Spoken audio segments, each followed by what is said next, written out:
Il est 19h30. Les cloches sonnent. Nous avons allumé des bougies à la fenêtre de la radio pour dire notre espérance et conforter celle de nos voisins.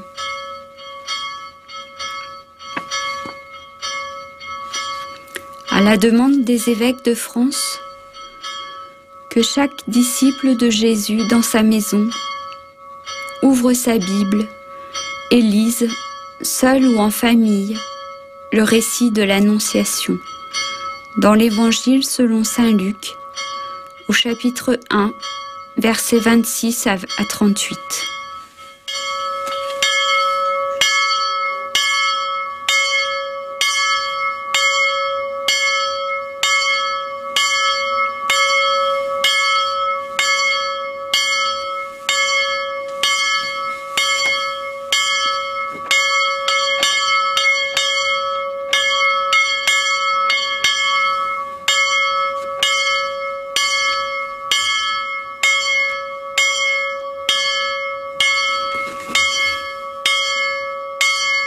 Évangile selon saint Luc, au chapitre 1, versets 26 à 38. Le 6e mois, l'ange Gabriel fut envoyé par Dieu dans une ville de Galilée, appelée Nazareth, à une jeune fille vierge, accordée en mariage à un homme de la maison de David, appelé Joseph. Et le nom de la jeune fille était Marie. L'ange entra chez elle et dit : « Je te salue, comblée de grâce, le Seigneur est avec toi. » À cette parole, elle fut toute bouleversée, et elle se demandait ce que pouvait signifier cette salutation. L'ange lui dit alors : « Sois sans crainte, Marie, car tu as trouvé grâce auprès de Dieu. Voici que tu vas concevoir et enfanter un fils. Tu lui donneras le nom de Jésus. Il sera grand, il sera appelé Fils du Très-Haut. Le Seigneur Dieu lui donnera le trône de David son père. Il régnera pour toujours sur la maison de Jacob, et son règne n'aura pas de fin. » Marie dit à l'ange : « Comment cela va-t-il se faire, puisque je ne connais pas d'homme ? »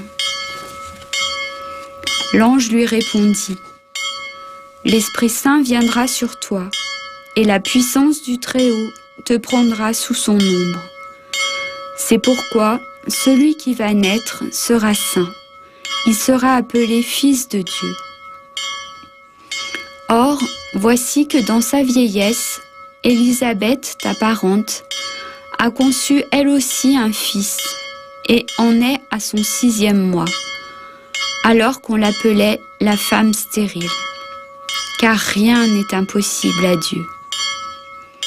Marie dit alors : « Voici la servante du Seigneur, que tout m'advienne selon ta parole. » Alors l'ange la quitta.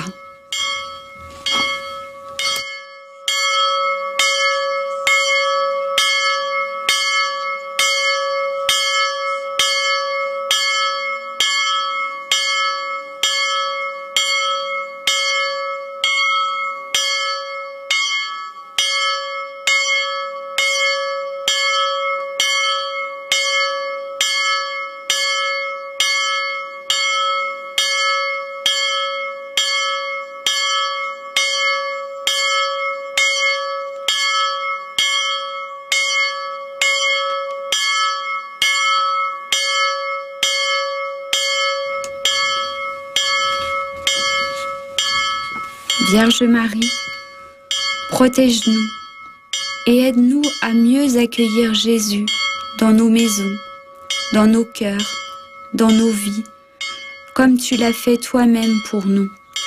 Que tout m'advienne selon ta parole.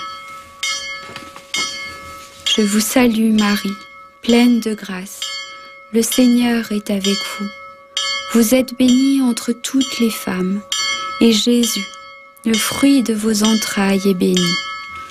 Sainte Marie, Mère de Dieu, priez pour nous pauvres pécheurs, maintenant et à l'heure de notre mort.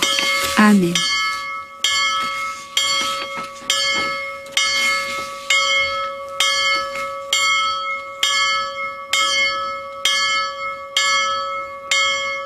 Marie, toi qui deviens mère du Sauveur et qui deviendras notre mère, nous te confions nos frères et sœurs malades, nos frères et sœurs soignants, notre communauté humaine éprouvée.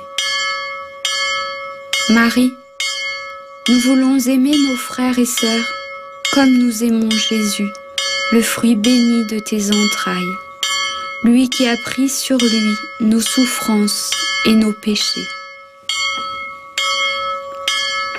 Je vous salue Marie, pleine de grâce, le Seigneur est avec vous. Vous êtes bénie entre toutes les femmes, et Jésus, le fruit de vos entrailles, est béni. Sainte Marie, Mère de Dieu, priez pour nous, pauvres pécheurs, maintenant et à l'heure de notre mort. Amen.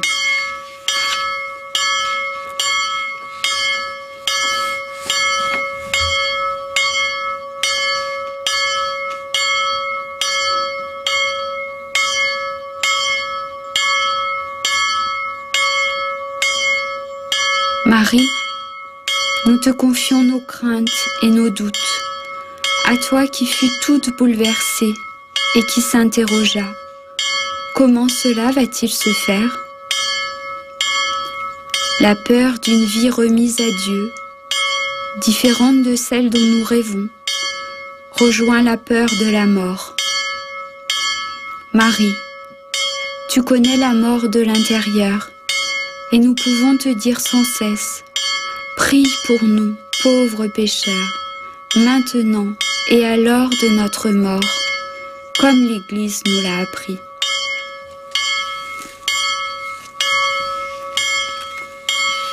Je vous salue Marie, pleine de grâce, le Seigneur est avec vous. Vous êtes bénie entre toutes les femmes, et Jésus, le fruit de vos entrailles, est béni. Sainte Marie, Mère de Dieu, priez pour nous, pauvres pécheurs, maintenant et à l'heure de notre mort. Amen.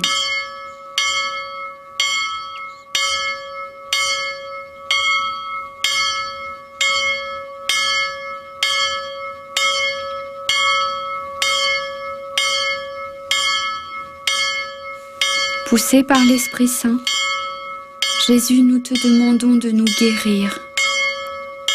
Nous ne savons pas quelle sera la réponse, sinon que dans quelques jours, nous fêterons ta passion, ta mort et ta résurrection. Toi le premier-né d'une multitude de frères, que tu fais entrer dans la vie de Dieu.